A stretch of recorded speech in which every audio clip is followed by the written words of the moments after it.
Do not conform to the pattern of this world, but be transformed by the renewing of your mind. This is the Bible verse, Romans 12:2.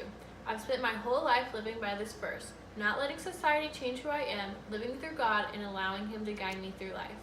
I want to share with you some of the things that have led me to my present life and where I hope to end up in the future. My past has shaped me to who I am today, and who I am today will shape me to the future Felicity Rising. Throughout the next few minutes, you will learn the different aspects of my life that have changed me the most. Everyone has a past, and every past builds a person's character. I grew up in a small town in Henry County, Kentucky with a pretty small family. I was an only child until I was 13 years old when my sweet little sister was born. When I was 16, there was quite a lot of chaos happening. My grandpa and I were extremely close.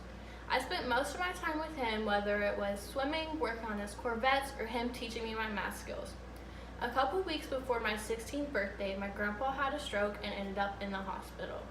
Then on my actual birthday, he passed away. At the time, my mother was pregnant with my little brother, who ended up being named after my grandpa.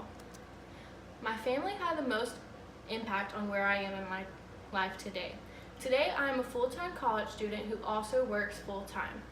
I'm currently enrolled in classes at JCTC, working towards a degree in business management. I plan to transfer to U of L for my bachelor's degree. I work full-time for an organization called Apple Patch. It's a nonprofit organization that provides services for people with disabilities.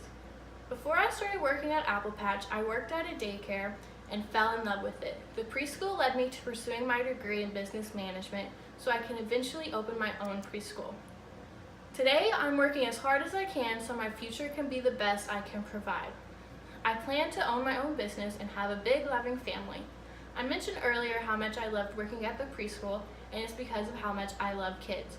My brother and sister mean everything to me, and I can't wait to have kids of my own. My boyfriend and I currently live in an apartment together and are planning on buying a house within 2 years. Before opening my own business, I would like to work in HR for a few years to get all my plans in motion. Hopefully, after listening to my speech, you have a better understanding of who I am. I shared with you the most important parts of my life from my past, my present, and my future. These parts of my life have led me to exactly where I am, and I can't wait to see where my life ends up.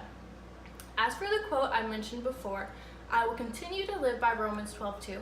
I even got a tattoo on my wrist as a constant reminder.